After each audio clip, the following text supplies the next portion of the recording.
Bom, então tá bom. Então a aula de hoje eu vou enfocar esse tópico aqui, trabalho e energia no campo elétrico. Só que antes eu vou fazer um sumário do que a gente viu até agora. O que nós temos são as fontes, que eu vou representar com uma letra grega ρ, né? Densidade de cargas. Nós temos o campo elétrico, essas são as quantidades fundamentais, né? E temos o potencial. Essas três quantidades estão relacionadas uma com a outra. Por exemplo, se eu conheço a densidade de carga, eu infiro o campo, né? Eu tenho uma correspondência entre essas duas quantidades, que é a seguinte: eu sei que o campo elétrico, numa posição R, se eu conhecer essa distribuição de cargas aqui, eu escrevo o campo como sendo 1 sobre 4π epsilon 0, a integral de ρ de R' dv' sobre R quadrado, e aqui tem o versor R. Esse R assim é a distância da fonte até o ponto onde se calcula o campo. Agora, pode acontecer de eu conhecer o campo e eu querer a densidade de cargas. Não? Como é que a partir do campo eu descubro a densidade de cargas? Eu tenho a equação de Maxwell, uma das equações de Maxwell, chamada equação de Gauss, que diz que a divergência do campo elétrico é igual a ρ sobre epsilon 0. Né? Então, daqui para cá eu uso aquela expressão. Eu vou até colocar aqui, talvez, né? E o contrário, eu tenho que ρ, por exemplo... Tá? Então, se eu conheço o campo, eu conheço a divergência do campo e, portanto, eu sei a densidade de cargas. E qual a relação entre campo e potencial? Como é que, se eu conheço o campo elétrico em todo o espaço, como é que eu descubro o potencial? Se eu conheço o campo em todo o espaço, como é que eu infiro o potencial? Uma integral de caminho. Quer dizer, o potencial está relacionado ao campo, o V é igual a menos a integral de E dl, uma integral de caminho. O contrário também é possível. Então, se eu conheço o potencial em todos os pontos do espaço, eu consigo inferir o campo, sabendo que o campo é menos o gradiente do potencial. Como é que, se eu conheço ρ, como é que eu infiro o potencial? Algo parecido com isso aqui, só que agora tem um escalar, né? E é o seguinte: o potencial V de R é igual a 1 sobre 4π epsilon 0, integral de ρ dv sobre R. O contrário, se eu conheço o potencial, como é que eu determino ρ? Eu posso substituir essa expressão aqui, né? Se eu usar além dessa expressão o fato de que o E é igual a menos o gradiente de V, daqui eu concluo que a divergência do gradiente, isso é o laplaciano, que o laplaciano de V é igual a menos ρ sobre epsilon 0. Isso aqui é chamada de equação de Poisson, né? É uma equação de segunda ordem, a derivada dos parciais. Então, se eu conheço as fontes, eu resolvo a equação de Poisson e obtenho o potencial. Tá? Agora, além disso, falta um pouco, uma última informação, que são as condições de contorno. Então, deixa eu falar um pouco sobre condições de contorno. Antes disso, deixa eu te dar dois exemplos que você se lembra certamente. Você lembra como é que é o campo de uma esfera oca eletrizada uniformemente em sua superfície? Como é que é o campo dentro? O campo aqui dentro é 0.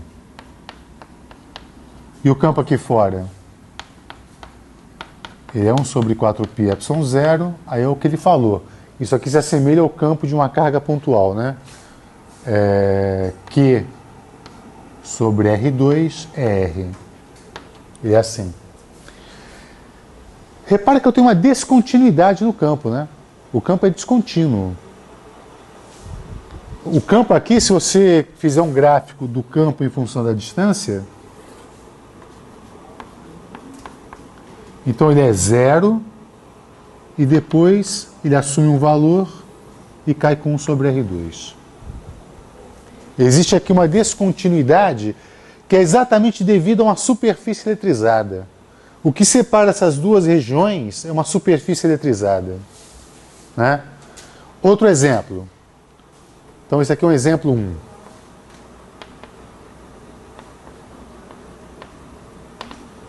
Outro exemplo. Você tem aqui uma superfície plana e eletrizada também. Aí nós vimos que se você usar a lei de Gauss, você constrói uma superfície gaussiana, aqui você tem um campo elétrico apontando para cá, e aqui você tem um campo elétrico apontando para cá. Aqui é a superfície, né? Repare que eu tenho uma descontinuidade também, né? Ora o campo aponta para lá, de repente ele inverte o sentido. Esta descontinuidade vem do fato de que eu tenho uma superfície eletrizada. Tá, ok. Vamos agora representar como é que são as condições de contorno que o campo elétrico deve satisfazer sempre que eu tenho mudanças de regiões, por exemplo, como aqui representado ou aqui representado. Então, imagine que eu tenho dois meios. Eu vou chamar isso aqui de meio 1. Isso aqui eu vou chamar de meio 2. Digamos que no meio 1 o campo elétrico seja assim. E no meio 2 o campo elétrico seja assim. Então eu quero saber qual é a condição que o campo deve satisfazer sempre que eu mudo de meio, ou sempre que eu tenho uma mudança de comportamento dele, né?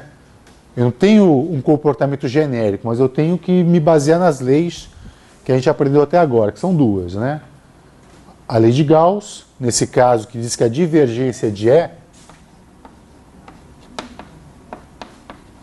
igual a ρ sobre ε0. Essa equação deve ser satisfeita, né? Se eu integrar essa equação, você lembra, né? A integração dessa equação leva a uma equação do tipo fluxo do campo elétrico é igual a carga interna sobre ε0. Então eu vou calcular o fluxo nesta fronteira, exatamente na fronteira. Eu vou pegar aqui uma pastilha, tá? Com uma superfície, por exemplo, A, isso aqui é uma área A, e com uma altura que eu vou chamar de um epsilon. Nesta pastilha deve ser satisfeita a equação, a lei de Gauss. Então, se eu tomar esse epsilon muito pequeno, tendendo a zero, então vou ter basicamente duas superfícies, né? Onde o campo elétrico atravessa a superfície e eu tenho um fluxo nessa superfície que é E1 escalar, essa normal. E o fluxo nesta outra superfície é E2 escalar, essa normal. Então o que vai acontecer? Se eu usar a lei de Gauss, eu vou ter o fluxo total, que é E1 menos E2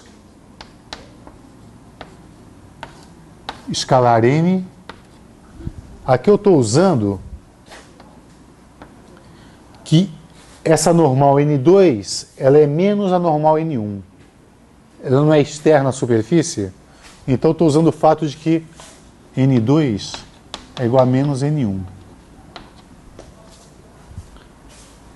Aqui eu deveria ter escrito assim, E1 escalar N1 mais E2 escalar N2.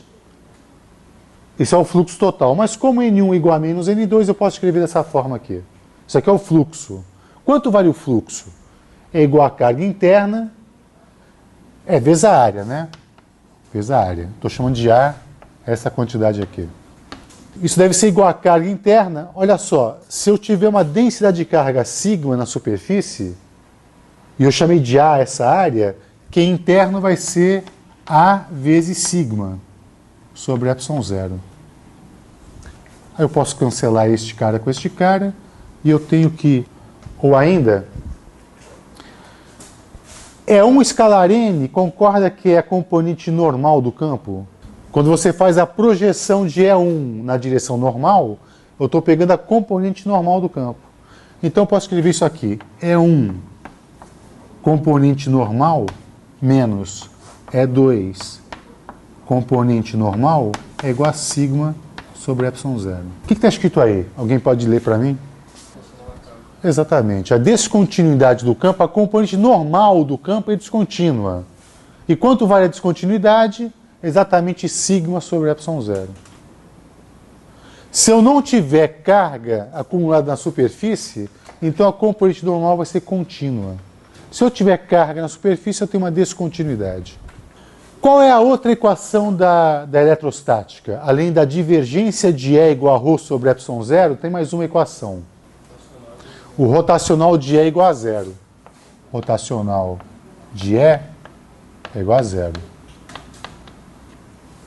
Integrar essa equação significa ter a seguinte equação, que a integral de linha de E escalar dl, isso aqui é igual a zero. Então eu vou fazer o seguinte, eu vou imaginar dois meios separados por uma superfície. Chamar isso aqui de meio 1, meio 2.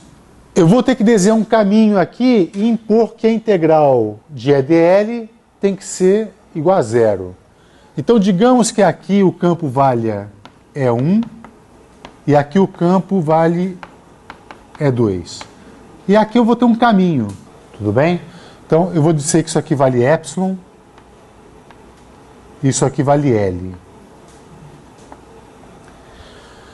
A integral de caminho, a contribuição da integral aqui, eu posso decompor o E numa parte tangente e numa parte normal.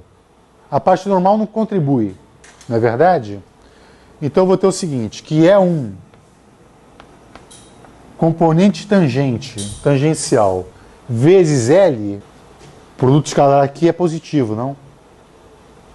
Aqui o produto escalar é negativo, não é verdade? Então, menos E2, componente tangencial, vezes L, isso aqui tem que ser igual a zero. Já que aqui nas bordas, se eu tomar o limite de epsilon tendendo a zero, eu não tenho contribuição. Portanto, se eu cortar esse cara com este, eu concluo que E1t é igual a E2t. Contínuo. A componente paralela à superfície, ou tangente, é contínua sempre. E a componente normal, ela sofre um salto se eu tiver o acúmulo de carga na superfície. Tá? Então essas são as condições de contorno da eletrostática. Tá ok? Então essas aqui são as equações que relacionam campos e fontes e potencial, e aqui as condições de contorno a serem estabelecidas.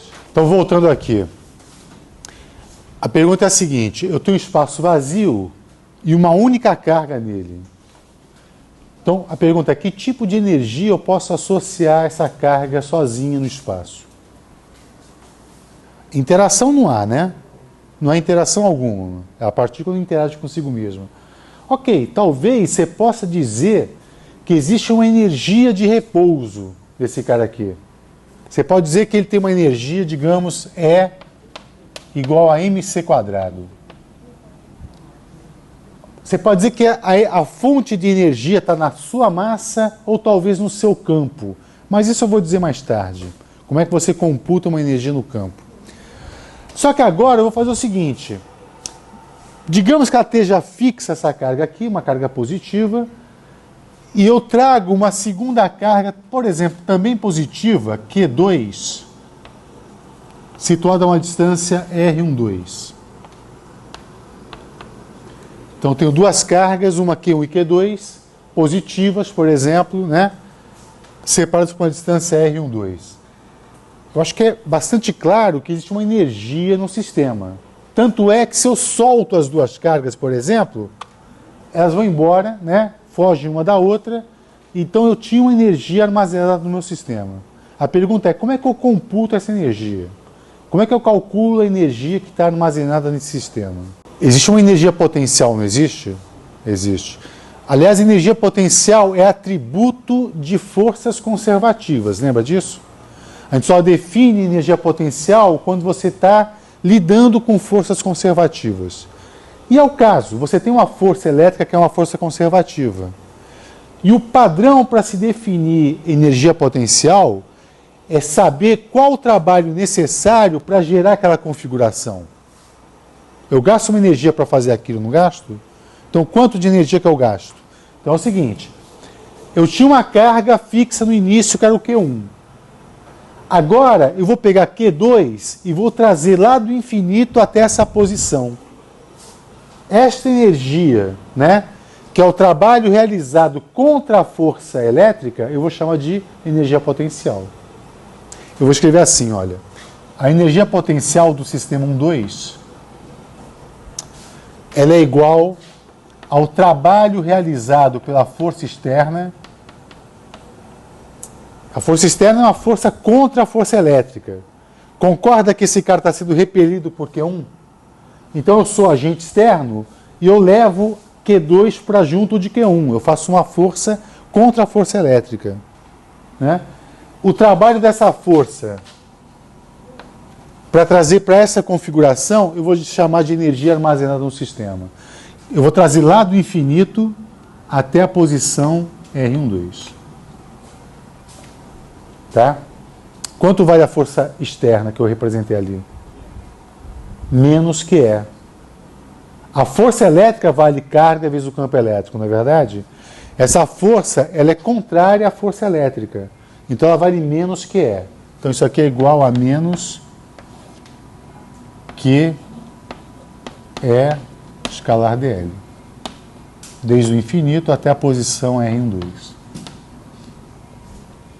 Eu ainda vou colocar assim, olha, isso aqui é igual a menos Q integral de infinito até R12 de E escalar dl. Vem cá, essa quantidade aqui você conhece, não? Essa integral aqui, ela representa uma definição. Definição do quê? Isso é a própria definição de potencial elétrico num ponto R2, onde você tomou por referência o infinito como referencial zero. Ah, então isso aqui é exatamente Q vezes o potencial em R12. O potencial em R12 é o potencial criado por esta carga nessa posição. A gente sabe qual é o resultado disso. Lembra? Esse potencial, de novo, é o potencial gerado por uma carga pontual nesta posição. O valor disso, aqui eu estou chamando esse Q aqui de 2, né? A carga que eu trouxe é o Q2. E o potencial nesta posição, então, vai ser 1 sobre 4π ε0, Q1 sobre R12.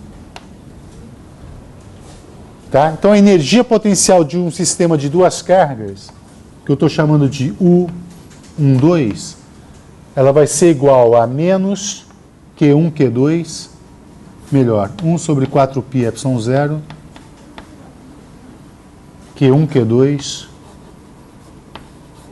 sobre R12. Claro, a definição de potencial, você tem toda a razão. Sabe isso aqui. O potencial é menos a integral de ADL, então está na definição de potencial. Então isso aqui é a própria energia potencial. Tá? Então essa é a definição de uma energia potencial de um sistema de duas cargas pontuais. Isso aqui pode ser positivo ou negativo, não pode? Se eu tiver duas cargas de mesmo sinal, então essa quantidade aqui é positiva. Se eu tiver duas cargas de sinais contrários, ela é negativa. Vem cá, a definição de potencial sendo menos a integral de EDL, eu comentei com você que esse menos é para que a natureza seja tal que todo movimento espontâneo leve a uma diminuição da energia potencial. Vê se isso está acontecendo aqui, por exemplo. Digamos que Q1 e Q2 tenham o mesmo sinal, ambas positivas. Tem uma energia potencial aqui, não tem? Positiva. Dado por esse valor aqui. Se eu solto as cargas, o que acontece? Se repele, vai embora. Vão embora muito, vão ficar muito longe uma da outra. Se eu esperar um tempo, a energia potencial delas vai ser quanto? 0. Não é? Então ele tinha uma energia potencial positiva, eles se afastaram e a energia potencial foi a 0. Então tá bom. O movimento espontâneo levou a uma diminuição da energia potencial. Correto? Mesma coisa se elas forem ambas negativas, por exemplo.